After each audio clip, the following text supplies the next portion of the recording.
Chapter 25. The Candy Cane. William and the Christmasaurus flew higher and higher into the sky. It was the most glorious feeling either of them had ever felt. It was hands down, head and shoulders, unquestionably, without doubt, the best, most awesomely cool night of both their lives. By miles. There had been so much excitement and commotion that William suddenly felt completely exhausted.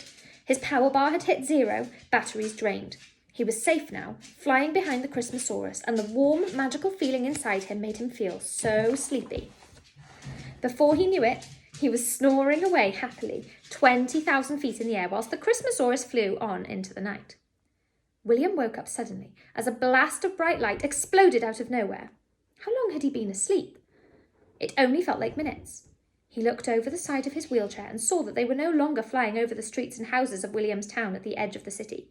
They were over pure, white, snowy mountains. He must have been asleep for hours.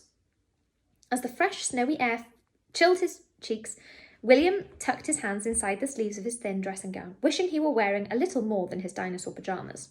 Flash! There it was again. A vibrant explosion of greeny-blue light illuminated the night sky. The Northern Lights! The Christmasaurus let out a happy roar of excitement. He was almost home. He suddenly started climbing steeper and steeper until they were completely vertical, facing the moon.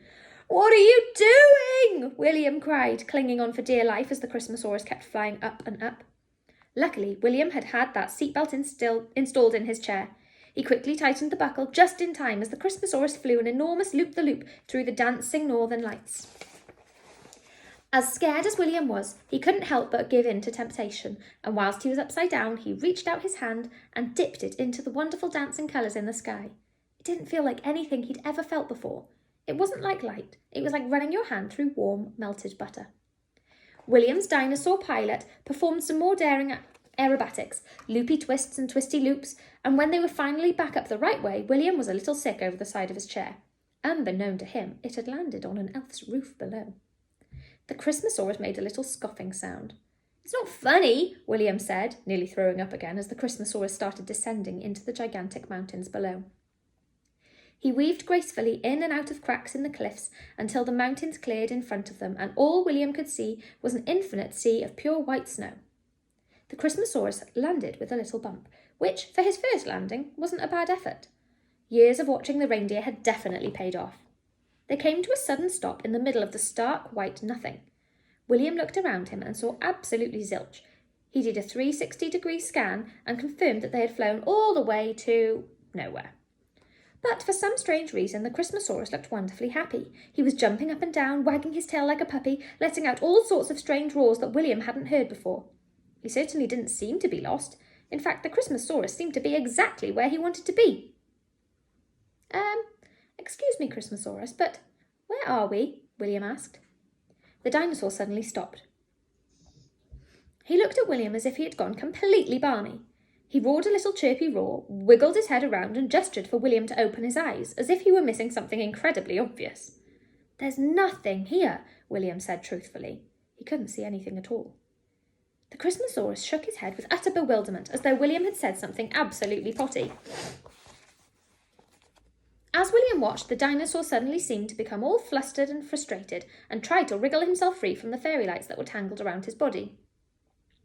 William wheeled closer and helped unloop the things that he'd been using as reins all night. But just as he pulled the very last loop of lights over the Christmasaurus's head, something unthinkable happened. Pop! The Christmasaurus disappeared. Just like that, in the wink of a blink of an eye. One moment he was right there, a few millimetres from William's face. The next he was gone. William looked around. Was this some kind of trick? "Hello?" he called, but his voice drifted on the frozen wind into the distant nothingness. There was only snow as far as his eyes could see. He was sitting in his wheelchair, holding the string of unlit fairy lights, suddenly feeling very lonely and just a little bit scared. All of a sudden, a gust of wind whooshed past, and William thought he heard whispers. He couldn't make out exactly what they said, though. It was more noises than words. "Is there anyone there? Christmasaurus?" he called. The breeze blew past again, and he heard the same whispers. He quickly searched all around. Weirdly, William no longer felt alone. Even though all he could see was emptiness for miles and miles, he suddenly felt as if he were being watched again. Pop! William heard something. He used his hand to shield his eyes from the falling snow, but still only saw long, empty fields of white all the way to the distant mountains. Then something caught his eye. There was something there after all, something small, sticking out of the snow a few metres away from him. He wheeled himself over and pulled out a shiny, delicious-looking red and white candy cane from the snow. He was sure that hadn't been there before. He examined the yummy, sugary cane. It looked exactly like the sort of candy cane you might hang on your Christmas tree, except it was perhaps just a tiny bit larger and heavier, and somehow more scrummy-looking. As he turned it round in his hands, he noticed something. On the flat, circular bottom of the cane, there was very small but very neat writing, like the writing that runs through the centre of a stick of rock you sometimes get from the seaside. The tiny, perfect writing said, William Trundle. William was stunned. How on earth was his name written in this oddly beautiful candy cane? Was he supposed to eat it? William looked around at the forever emptiness and decided that he had nothing to lose. So he put the candy cane into his mouth and bit off a chunk. Pop!